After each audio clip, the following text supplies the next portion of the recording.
Hello everyone, welcome back to another Photoshop tutorial. In this one, I'm going to show you how to remove a color cast or remove a filter that's been already applied to an image.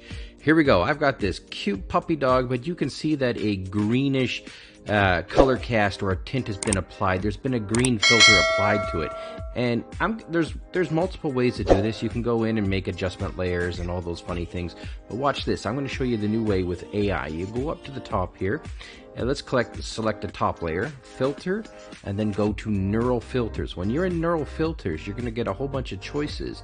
But look at this one here, colorize. If I hover over it, it says colorize helps with the recolorization of black and white photographs. Yes, it does, but watch this. If I turn this on, it also does it to colored photographs.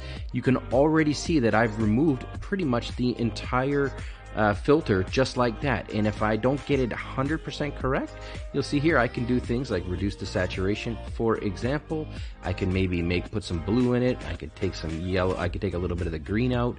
I could add a little bit of red in, etc., etc. I'm completely recoloring it using this neural filter colorize, which is uses Adobe Sensei, which is AI, and it's that easy. And I just click on OK, and bang, here's the new image. Here's the original image. That's it. That's all there is to it. Thanks for watching.